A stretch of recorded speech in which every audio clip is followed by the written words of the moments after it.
Salut tout le monde, j'espère que vous allez bien, c'est Loïc de la chaîne Gata Volgar, bienvenue dans cette nouvelle vidéo. Aujourd'hui, on se retrouve pour le débrief du match AC Ajaccio Paris Saint-Germain. C'était une rencontre qui comptait pour la 12e journée de Ligue 1 Uber Eats. Victoire des Parisiens 3-0 au stade François Coty.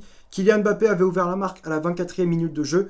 À la 78e, Léo Messi fait le break et à la 82e, Mbappé inscrit un doublé. Et avec ce résultat, le club de la capitale repart de la Corse avec les 3 points. Et au classement, on conserve cette place de leader avec 32 points en compteur, 10 victoires, 2 matchs nuls et 0 défaite. On est toujours invaincu. On compte 5 points d'avance sur le RC Lens, deuxième, qui s'est imposé face à l'OM 1-0 au Vélodrome. Et on profite du match nul de Lorient face à 3 sur le score de 2 partout. Alors, pour débriefer ces 90 minutes, pour parler du contenu de cette partie, dans l'ensemble, c'était un très bon match de la part des hommes de Christophe Galtier. J'ai vu de très bonnes choses. Techniquement, c'était propre. Il y avait très peu de déchets dans la transmission du ballon, dans le dernier geste également. Il y avait du pressing, de l'intensité, de l'agressivité. Tactiquement, c'était cohérent. Les joueurs respectaient leur poste. On a vu ce fameux 4-4-2 avec le milieu en losange.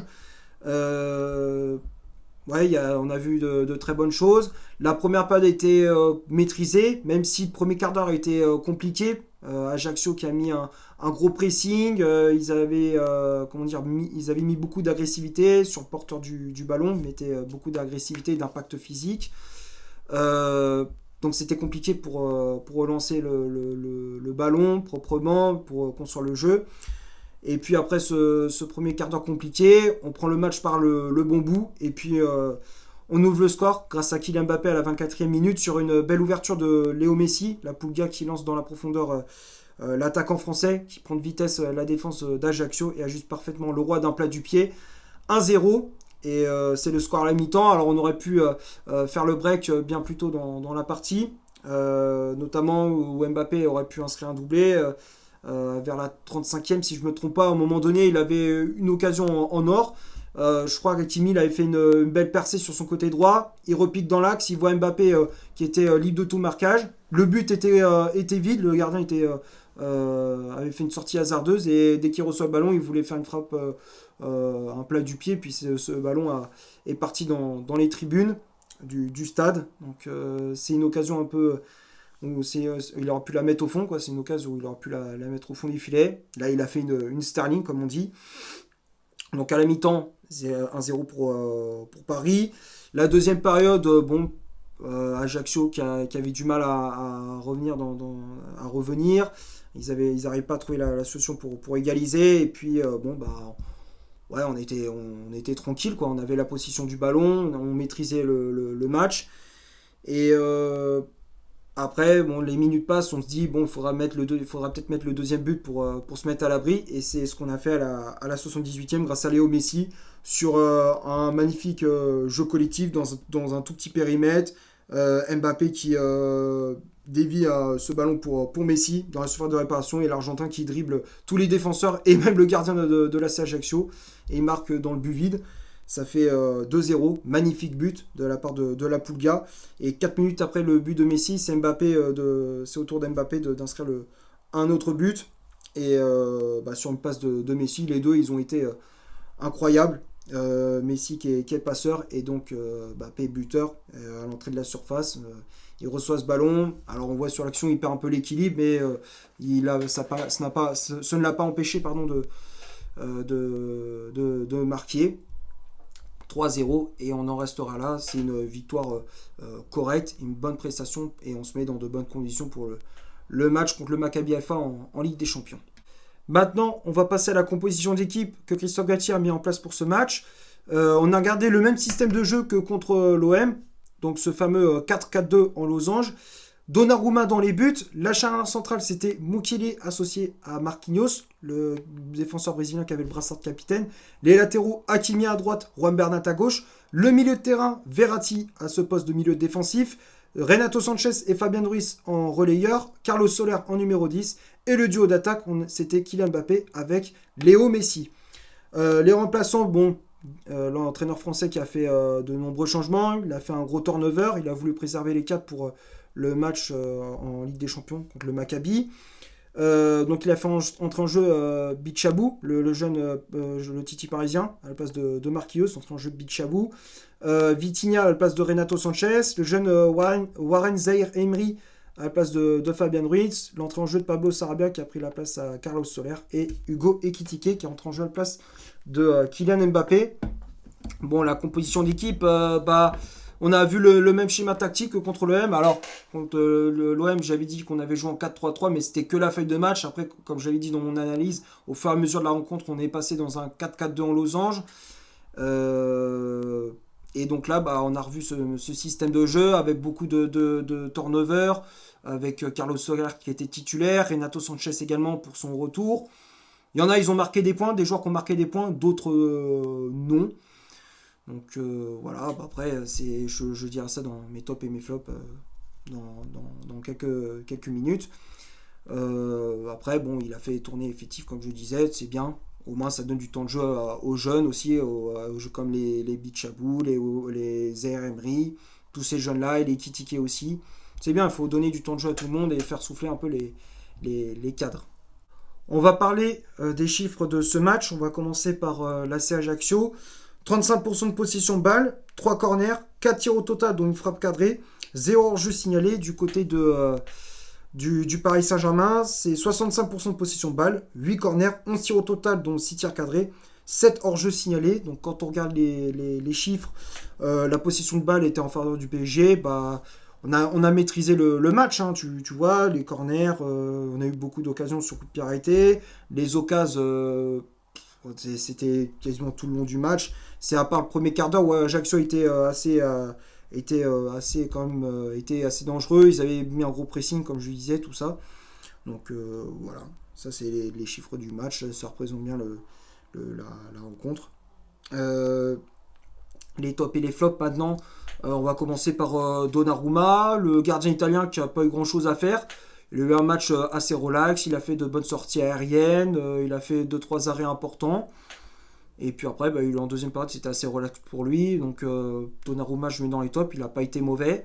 Il a fait une prestation correcte. Ensuite, la charnière centrale, Mukiele, Marquinhos, les deux, je les mets dans les tops. Nordi Mukiele qui a fait une prestation assez correcte. Comme sur les phases défensives, il était bon, il a été solide. De l'agressivité, les relances, elles étaient propres.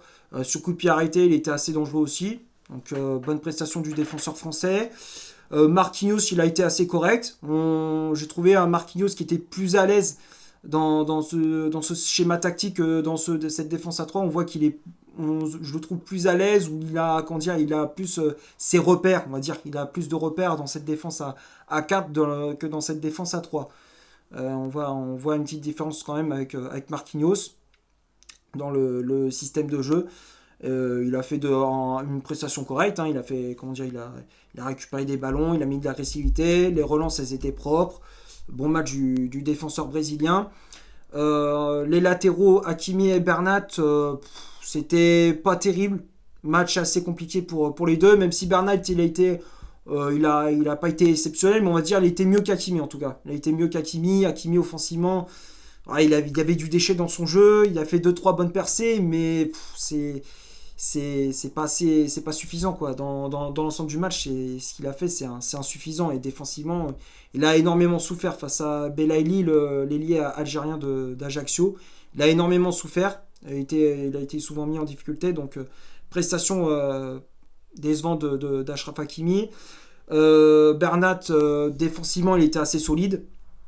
C'était plus solide sur le flanc gauche avec Juan Bernat, le défenseur espagnol qui a rien laissé passer, qui a mis de l'agressivité. Après, offensivement, il n'a pas montré grand-chose, il n'a pas fait de grosses montées. Mais on va dire que ça va, tu vois, il n'a pas été exceptionnel, mais ça va, il n'a pas été catastrophique, hein. Il a fait une prestation correcte. Donc Bernat, je mets dans les tops. Le milieu de terrain, Verratti, Fabian Ruiz, Carlos Soler et Renato Sanchez. Il y en a deux que je mets dans les tops et deux que je mets dans les flops. Les deux que je les mets dans les tops sont Verratti et Fabian Ruiz. C'est les deux milieux que je mets dans les tops, hein. Verratti qui a fait une bonne prestation, qui a récupéré des ballons, qui a distribué le jeu pour Messi, pour Carlos Soler dans l'axe et aussi pour Mbappé. On connaît sa qualité technique à Verratti dans les ressorties de balles, tout ça, c'est propre comme d'habitude. Très bon match du milieu italien. Fabian Ruiz, j'ai regardé son match en particulier. J'ai regardé un peu plus Fabian Ruiz dans ce système de jeu. C'est lui qui m'intéressait un peu plus. Et j'ai trouvé très bon. C'est vrai que Fabien Ruiz, j'ai regardé, comme je disais, sa prestation. J'avais un œil vraiment sur lui et j'ai trouvé très intéressant. Il a récupéré des ballons, il a mis de l'agressivité. Dans la transmission de balles, c'était propre. Il s'est projeté pas mal de fois vers l'avant. Il a failli même marquer en première période. Très bon match de l'ancien napolitain. Donc si on garde ce système de jeu, moi je veux le revoir. C'est clair. Donc Fabien Ruiz, je mets dans les tops. Carlos Soler, transparent. Match très décevant du milieu espagnol. Je ne l'ai pas trouvé. Ouais, il a pas fait de différence. Il a pas eu d'impact lorsqu'il avait le ballon. Non, j'ai trouvé transparent, trop timide. Donc c'est pour ça que je mets dans les forts. Renato Sanchez, pareil. Alors, il revient de blessure, c'est vrai, mais bon, il a pas été exceptionnel. Il a commis beaucoup de fautes. Sur les phases défensives, il a énormément souffert. Et bon, ouais, il a pas été terrible, quoi, le milieu portugais. Et puis les deux attaquants, Messi et Mbappé, les deux, j'ai mis dans les tops. Il n'y a rien à dire. Mbappé, double buteur et passeur sur le but de Messi. Messi, double passeur et buteur aussi. Enfin, les deux, c'est un coup toi, un coup moi, mais ils ont été très très bons. Très très bons, très bonne prestation. On va revoir la même chose contre le Maccabi. Là, on revoit la même chose contre le Maccabi Haïfa en LDC. Et puis les remplaçants, Bichabou, Vitinha, Zaire Emery, Sarabia et Kitike, les 5 je les mets dans les tops, très bonne entrée en jeu. Bon, ils n'ont pas été exceptionnels, mais ça va. Surtout Vitinha qui a fait une entrée j'ai bien aimé son entrée en jeu au milieu de terrain. Il a sécurisé le milieu. Dans la conservation du ballon, il était propre aussi. Donc voilà. Je vais m'arrêter là pour ce Ajaccio PSG. J'espère que ça vous aura plu. Si c'est le cas, vous laissez un énorme like. Tu t'abonnes, tu me dis dans les commentaires ce que tu as pensé du match, si tu es d'accord avec moi sur certains points ou pas. On en débat, je suis ouvert au débat. Et n'hésite pas à faire un tour sur mon compte Instagram, le lien est dans la description. D'ici là, portez-vous bien. On se retrouve pour un prochain débrief. Ciao!